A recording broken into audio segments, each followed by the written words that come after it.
में एक परिवार रहता था जिसमें पति मजनू, पत्नी सुलेखा और उनके 2 बच्चे चिंकी और छोटू रहते थे। मजनू को शराब पीने की बुरी आदत थी। एक दिन सुलेखा, सुलेखा, मुझे पैसे दो। मेरे पास पैसे नहीं हैं। मैंने तुमसे ये नहीं पूछा कि पैसे हैं या नहीं। मैंने तुमसे कहा है कि मुझे पैसे दो।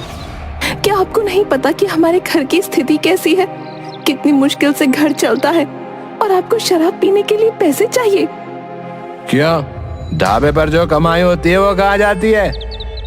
ढाबे का सामान, घर के लिए खाना पीना, बच्चों की पढ़ाई लिखाई और आपके लिए सबसे जरूरी आपकी शराब, बचत ही क्या है? कहीं से भी पैसे ला कर दो। मैंने तुम्हें अपना ढाबा दे रखा है, मुझे उसका किराया चाहिए। उस किराए के बदले में हम आपको खाना देते हैं। मजनू गुस्से में सुलेखा को मारता है और घर से चला जाता है। ये सब देखकर दोनों बच्चे बहुत डर जाते हैं। पिता के जाने के बाद रोती हुई चिंकी माँ के पास आती है। माँ, पिताजी रोज आपको मारते हैं। मेरे दोस्तों के पिता तो ऐसा नहीं करते। नहीं बेटा, एक दिन सब ठीक हो जाएगा। हमें भगवान पर भरोसा रखना चाहिए। माँ, पिताजी बहुत बुरे हैं। वो रोज आपको मारते हैं, कुछ भी काम नहीं करते। नहीं बेटा, ऐसा नहीं बोलते। वो तुम्हारे पिता हैं। मुझे पूरा यकीन है कि एक दिन इस बात को वो जरूर समझेंगे। सुलेखा घर का काम करके ढाबे पर जाती है।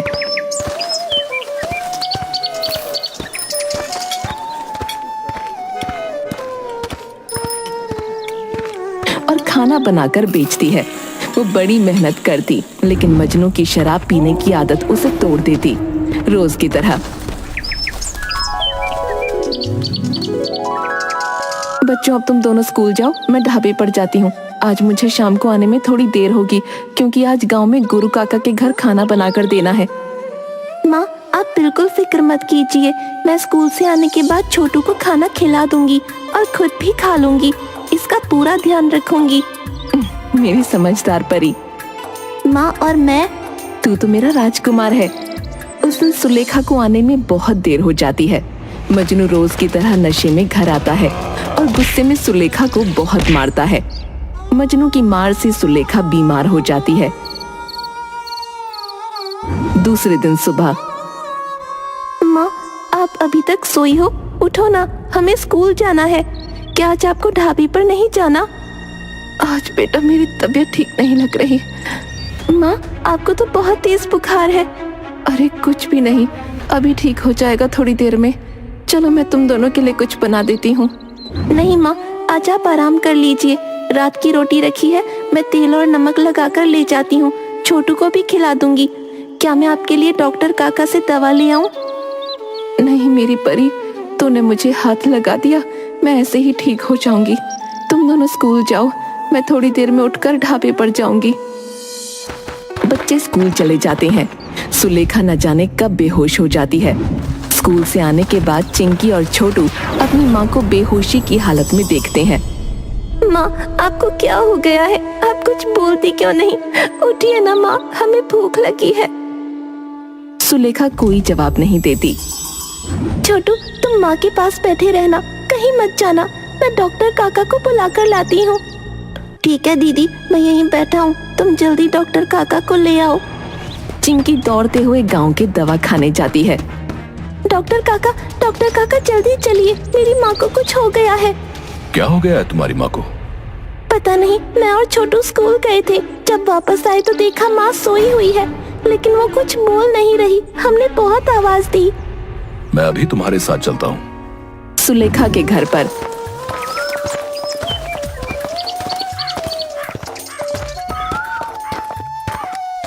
चिंकी, मुझे थोड़ा पानी ला कर दो। तुम्हारी माँ कब से बीमार है? माँ को आज सुबह बुखार आ गया, वो उठी नहीं। कल वो अपने काम पर गई थी? हाँ, कल वो अपने काम पर गई थी, लेकिन चिंकी चुप हो जाती है। जो भी बात है साफ साफ बताओ, इन्हें क्या हुआ था? डॉक्टर काका, पापा ने माँ को बहुत मारा था, इसलिए सुबह से उसको बुखार हो गया। मेरी माँ ठीक तो हो जाएगी ना? हाँ बेटा, तुम्हारी माँ ठीक हो जाएगी, लेकिन तुम दोनों उसका ध्यान रखना। और उसे आराम करने के लिए बोलना। मैं तुम्हारी माँ को एक इंजेक्शन लगा देता हूँ, उसे होश आ जाएगा। फिर बाद में तुम उसे कुछ खिलाकर ये दवाइयां दे देना। मैं कल आऊंगा। डॉक्टर सुलेखा को इंजेक्शन देता है और दवाइयां देकर वहां से चला जाता है। कुछ समय बाद सुलेखा को होश आता है। वो बिस्तर से उठने की कोशिश करती है। माँ तुम लेटी रहो, डॉक्टर काका ने कहा है तुम्हें आराम की जरूरत है। मैंने खिचड़ी बनाई है, तुम इसे खाकर अपनी दवा खा लो और आराम करो। सुलेखा अपनी 10 साल की बेटी की बातें सुनकर रोने लगी। चिंकी तूने खिचड़ी कैसे बनाई? तुम्हें खाना बनाते देखती हूँ ना, और चूल्हा जलाने के लिए मैंने पड़ोस की शोभा काकी से मदद ली थी। सुलेखा अपने दोनों बच्चों को गले से लगाती है। मेरे बच्चे समय से पहले बड़े हो गए। छोटू और चिंकी पूरा दिन माँ का खूब ध्यान रखते हैं, लेकिन शाम को मजनू फिर से शराब पीने के लिए पैसे मांगता है और पैसे न मिलने पर सुलेखा की पिटाई करता है। दूसरे दिन डॉक्टर फिर से आते हैं। सुलेखा, क्या मजनू ने तुम पर हाथ उठाया था? सुलेखा चुप रहती है। मुझे चिंकी और छोटू ने सब कुछ बता दिया है। तुम ऐसे आदमी के साथ रहते ही क्यों, जो तुम्हारी कमाई भी खाता है और तुम्हें मारता भी है? डॉक्टर साहब, एक औरत के लिए अकेले रहना बहुत मुश्किल होता है, ये मैं जानती हूँ। लेकिन इस तरह तो तुम्हारी हालत और खराब होती जा रही है। नहीं डॉक्टर साहब, मुझे जल्दी ठीक होना होगा अपने बच्चों के लिए। मैं तुम्हें दवा दे देता हूँ, लेकिन तुम्हें अपने खाने पीने का पूरा ध्यान रखना होगा और साथ ही आराम भी करना होगा। कई दिनों तक सुलेखा बिस्तर से नहीं उठ पाती और घर का राशन भी खत्म होने लगता है। दूसरी तरफ मजनू रोज सुलेखा से मारपीट करता। एक दिन मजनू एक औरत को अपने साथ लेकर आता है। आज से ये भी इस घर में रहेगी, समझी? और तुम्हें इसका पूरा ध्यान रखना होगा। कौन है ये और मेरे घर में क्यों रहेगी? ये मेरी पत्नी है, मैंने इससे शादी की है। तुम्हें शर्म नहीं आती? 2 बच्चों के पिता हो, मैं जिंदा हूँ और तुमने दूसरी शादी कर ली। तुम मेरी जरूरत को पूरा नहीं कर सकती और ये रोज मुझे शराब पीने के लिए पैसे देती है, वो भी खुशी खुशी। मैं इस घर में नहीं रहूंगी। इस घर की हालत तो देखो, जानवर के रहने के लायक भी नहीं है। अगर हम यहाँ नहीं रहेंगे तो कहाँ जाएंगे? तुम मेरे घर चलो, हम दोनों वहाँ पर ही रहेंगे। तुम्हें जैसा ठीक लगे। आप ये क्या कर रहे हैं? आपके हाथ जोड़ती हूँ मैं। अपनी बकवास बंद करो, मैं आज से अनीता के घर पर रहूंगा। मजनू अनीता के साथ चला जाता है और सुलेखा की हालत और खराब हो जाती है। घर की स्थिति बहुत बुरी हो जाती है। छोटू, अब तो घर में राशन भी खत्म हो गया। हमारे पास सिर्फ कल के लिए राशन है, हम क्या करेंगे? चलो ढाबे पर चलते हैं, शायद वहाँ कुछ राशन हो। दोनों ढाबे पर जाते हैं।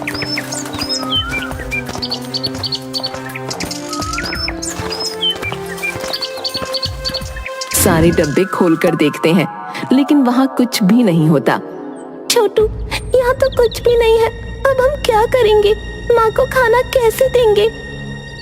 अगर माँ को खाना नहीं देंगे तो वो मर जाएगी। मुझे भी खुद समझ नहीं आ रहा। तभी एक आवाज आती है। बच्चों, तुम निराश मत हो, मैं तुम्हारी मदद करूंगी। बच्चे डर जाते हैं।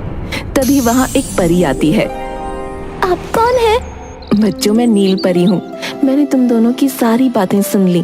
तुम दोनों इतनी कम उम्र में कितने समझदार हो। तुम्हारी माँ को क्या हुआ? आप वही परी हैं जिसकी कहानी हमें माँ सुनाती थी। हाँ, मैं वही परी हूँ। बताओ, तुम्हारी माँ को क्या हुआ?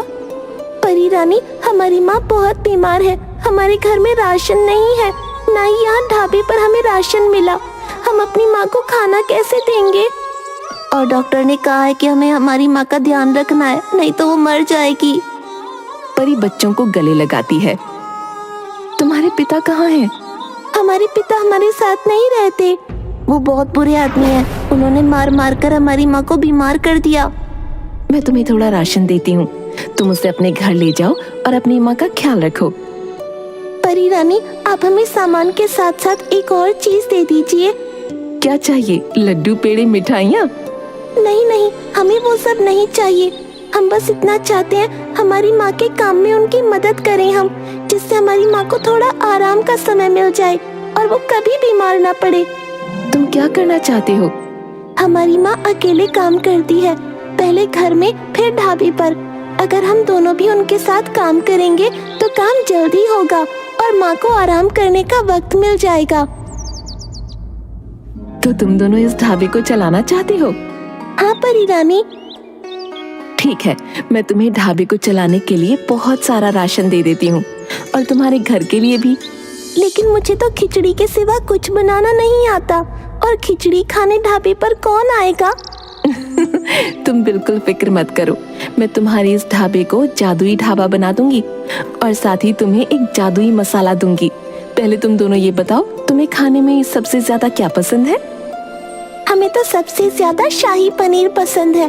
बहुत पहले एक बार किसी की शादी में माँ ने बनाया था। हमें तो सबसे ज्यादा शाही पनीर पसंद है। बहुत पहले एक बार किसी की शादी में माँ ने बनाया था। ठीक है, तो आज से इस ढाबे पर शाही पनीर बनेगा और जब तुम बोलोगे तब चावल और रोटी भी तैयार हो जाएगी। लेकिन मुझे तो वो आता ही नहीं, मैं कैसे बनाऊंगी? मैं बताती हूँ। परी अपनी जादू की छड़ी घुमाती है और ढाबे में सारा सामान आ जाता है। तुम्हें सिर्फ रोज 1 किलो पनीर में इस चम्मच से 1 चम्मच ही जादुई मसाला डालना है। इसके बाद सारा काम अपने आप हो जाएगा। और अगर तुम्हें रोटी चावल चाहिए तो तुम ढाबे से बोलना, जजंतरम मंत्रम रोटी चावल आजा, और रोटी चावल आ जाएगा। परी रानी आपका बहुत बहुत धन्यवाद। परी रानी आपका बहुत बहुत धन्यवाद।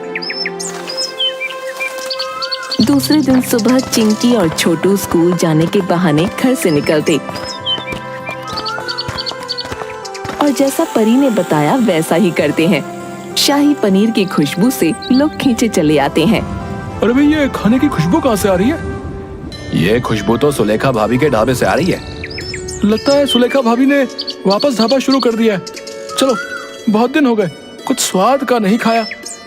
चलो चलते हैं।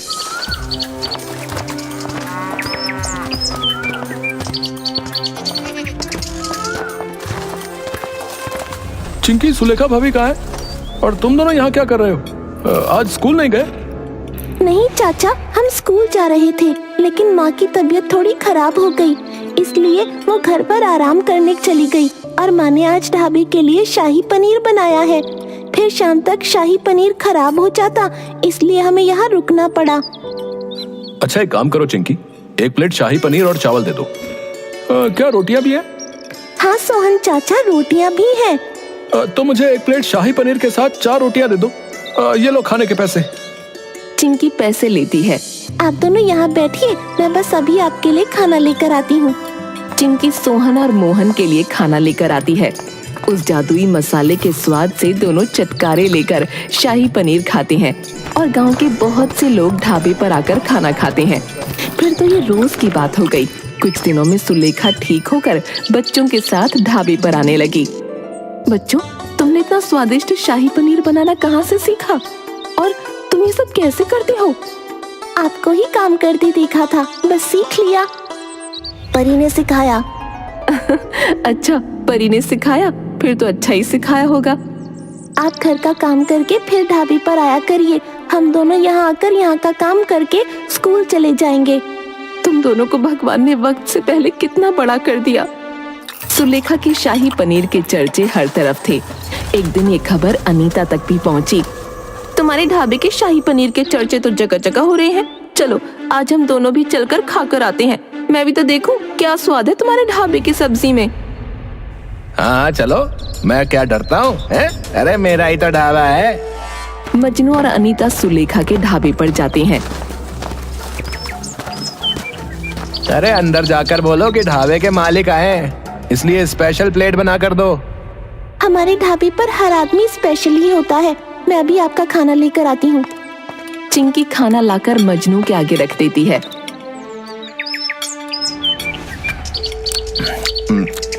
कुछ खास तो नहीं है। न जाने क्यों ये गांव वाले इस सब्जी की इतनी तारीफ करते हैं। इससे अच्छी सब्जी तो तुम बनाती हो अनीता। अनीता सब्जी चटकारे ले लेकर खा रही होती है और मजनू की बात जैसे उसे सुनाई ही नहीं देती। अगर सब्जी आपको पसंद नहीं है तो आप खाना छोड़कर जा सकते हैं। तेरी माँ ने तुझे भी बदतमीज बना दिया है? बित्ते भर की लड़की और इतनी लंबी जवान है।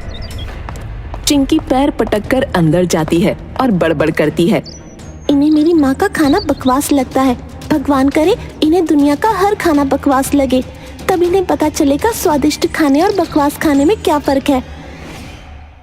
अरे सब्जी तो वाकई बहुत स्वाद बनी है, एक प्लेट और मंगा लो ना। मुझे तो कुछ खास नहीं लगी। मैंने तो आज तक ऐसी सब्जी खाई ही नहीं। तुम पागल तो नहीं हो गई हो? है ना, इसमें नमक है ना मिर्च है ना मसाला है, कोई स्वाद ही नहीं है सब्जी का। तो पागल हो गई तुमने नहीं खाना तो मत खाओ, लेकिन चुपचाप मेरे लिए एक प्लेट और मंगाओ। चलो हम कहीं और चलकर कुछ खाते हैं। तुम्हें जो खाना है खाओ, लेकिन मैं तो यही शाही पनीर खाऊंगी। तुम मेरे लिए मंगाते हो या मैं तुम्हारी आरती उतारूं? मजनू इधर उधर देखने लगता है और उसकी नजर सुलेखा से मिलती है। मजनू शर्म से आंखें नीची कर लेता है। ठीक है, तुम्हें खाना है तो तुम खाओ, लेकिन मैं नहीं खाऊंगा। अनीता पूरी 2 प्लेट सब्जी और खा जाती है। घर जाकर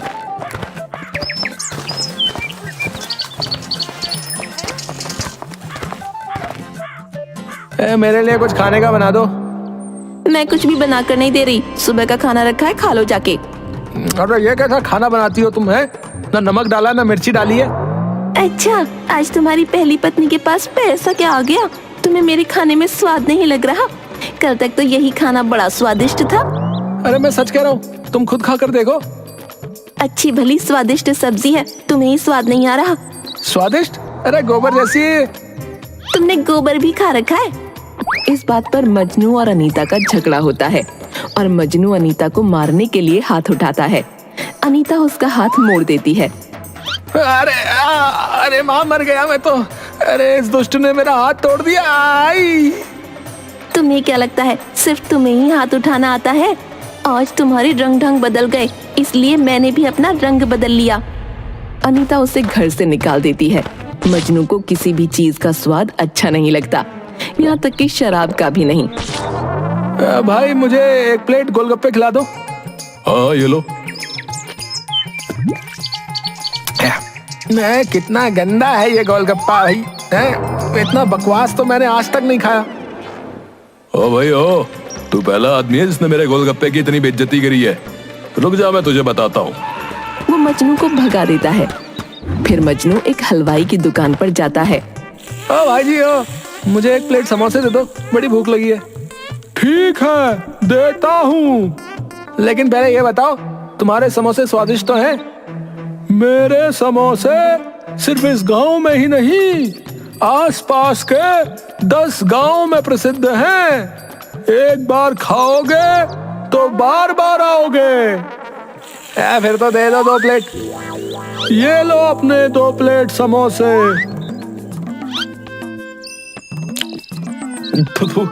इतना बकवास समोसा है?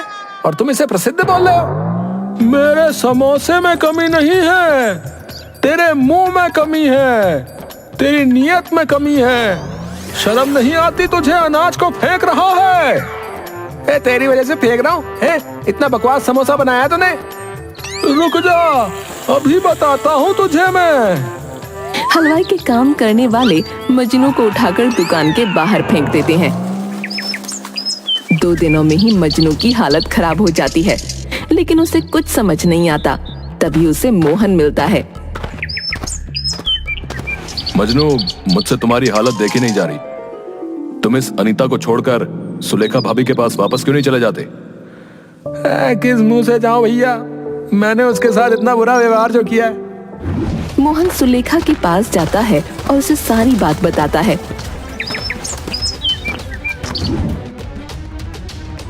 मोहन भैया, मैंने ना तो उन्हें घर से बाहर जाने को कहा था, ना अंदर आने को मना किया है, लेकिन इतना जरूर जानती हूँ कि अब वो मेरे घर में दोबारा तभी आएंगे जब अपनी शराब को हमेशा के लिए छोड़ देंगे।